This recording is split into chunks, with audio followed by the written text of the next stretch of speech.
Hello, hi, and greetings. Thank you for tuning in to episode number 84 of Articulate Thoughts. And Articulate Thoughts is a personal blog of mine where I share some thoughts, ideas, experiences, and observations about conscious dance, which is a movement practice that uses dance as a form of moving meditation, or, as Gabriel Roth put it, movement as spiritual practice. And today's topic of discussion is teachers, or grammatically correctly speaking, art teachers. But yeah, I find teachers take on many forms, shapes, and sizes, and practically anything and everything can be a teacher if one is open-minded enough. And a good student will have a high teachability index, which has two variables. So the first variable in the teachability index is a willingness to learn, and the second variable is a willingness to accept change. And the second variable is very, very important because if you want things in your life to change, you got to change things in your life. And one way to really determine willingness to accept change is what are you willing to give up. You're willing to invest time and effort and money. And money is essentially an energetic representation of time and effort. So how much are you willing to trade that in exchange for learning and teaching? And yeah, I think like the whole dynamic of teaching and learning is a very important part of life and growth. And I have this hair wrap, and a lot of people think it's just like fashion or whatnot, and it is to some extent. But it's also a reminder of for myself to stay teachable and to be open and learning. And it was inspired by the Jedi in Star Wars in Episode 1 and 2. You have the Jedi Knights or the Jedi Masters, and they have a an apprentice, which is kind of like a just like a student, and the students always had like a hair wrap. In Episode 1, Obi-Wan was the student, and in Episode 2, Anakin became the student. So yeah, that was just really inspired and just yeah, being teachable and open.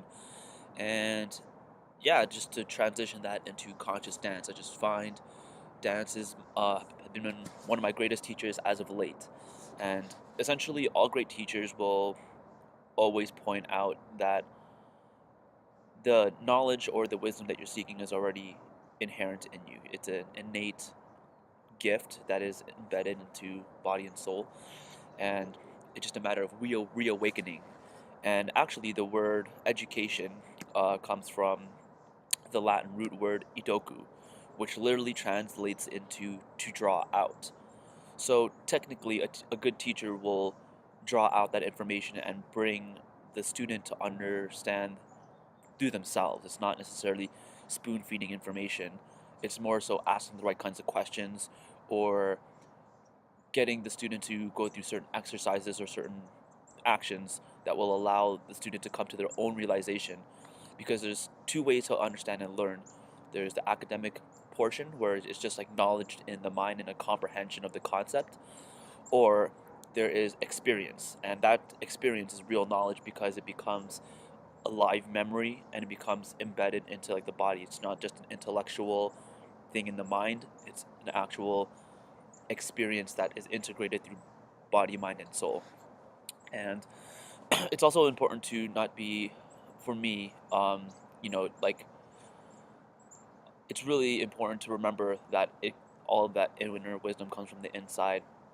There's like growing up, there was always this tendency, and I think it's just a very natural human tendency to look towards others that know more, to be told what is what, and just be spoon fed everything and pulled by the hand along life. And throughout my life, just kind of bouncing back and forth, and there have been times where I found some really, really great teachers, and there comes a point in time where that teacher leaves. There's, that's just an inevitability. That's just a part of life that, for whatever reason, things come and go. And, I feel the teacher will appear when the student is ready, but it's also true that when the student is ready, the teacher would disappear. And that's when the student has to take the academic knowledge and put it into experience and create something from that knowledge. And I'm facing that interesting transition right now as a really great wise teacher of mine will be going off somewhere else and not be able to take regular classes with this teacher. But I trust that along the past 2.5 years I've been studying with this teacher, I learned what I needed to learn to move forward and to just develop myself, and I'm ready for the next level. That's how I'm interpreting this transition for me. And at the end of the day, the conscious dance, the the music, the dance floor, the movement, the breathing, the sweating, all those components bring me back into alignment to that realization that I have all the knowledge and all the wisdom that I really need. It's just a matter of me getting out of my own way, getting out of my mind, feeling into the body, and using that balance between the yin yang, the light and the dark, masculine and the feminine, and just to trust that, and not have to look outside myself for answers. It's more so a better route of just looking outside to ask questions, and then the answers will come from the inside if I do the proper amount of work. And I think another component, one thing of learning and this whole idea of teaching myself and learning, and one thing that's pointed out by this great teacher of mine was the spiritual practice of movement is one component of a whole complete spiritual practice, and stillness, meditation and stillness needs to be implemented as well. And I find that to be very, very challenging. To sit down and to just be centered in myself is very, very challenging. And that is why I find conscious dance so appealing. It's much more, I just feel I guess there's like crutches there in terms of like there's music to follow, and have that guide me through the inner journey of meditation. But um, if I really want to take it to the next level, that is the next step, is that stillness. So it's that contrast again of the yin yang and two opposite ends of the spectrum. So I think I've been doing a lot of practicing in the movement aspect, but the stillness aspect could use a little bit more development. And all this is 5 minutes to learn, lifetime to master. So, uh, you know, just kind of taking it a little easy on myself, but acknowledging that these are the points. But yeah, so that's my experience and what's happening on my end of things right now. And tonight is going to be the final class of this great teacher of mine, Evangelos Diavolitsis. So we're doing the fifth class of a 5-week series called Road to Compassion.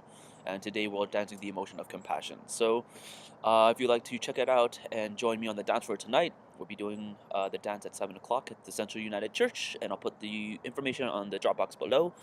Inshallah, I will see you on the dance floor or not, but hopefully so.